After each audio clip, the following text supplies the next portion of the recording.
Wait lang kapatid, saglit lang. Mabilis na mabilis lang to. Ang Bible verse for today ay magmumula sa Psalms 46 verse 10.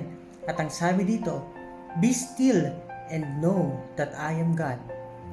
Minsan pinapakita natin sa mga taong nakapaligid sa atin kung gaano tayo kalakas. Sa pamilya natin, sa anak natin, o sa trabaho natin. Kahit na dumadating yung araw na parang tayo'y nangihina na at parang unti-unti na tayong nauubos. Pero lahat ng yan ay magiging maayos dahil ang Panginoon ay alam na ikaw ay napapagod.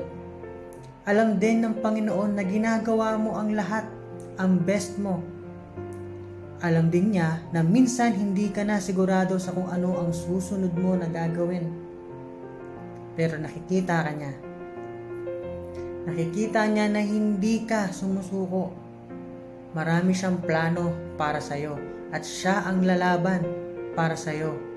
Lahat ng bagay na nakikita mong mali at napagdaanan mong mali, lahat ng maling bagay, lahat ng maling tao na dumaan sa buhay mo ay aalisin niya sa'yo at lilinisin niya para sa'yo.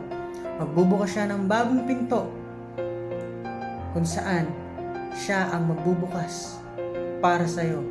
At lahat ng sitwasyon na meron ka ngayon, siya ang magbabago nito. Dadating ang araw na muli kang iiyak, ngunit hindi na dahil sa sakit, kundi ikaw ay iiyak dahil sinagot na ng Panginoon ang dalangin mo. Amen. Mountains fall and oceans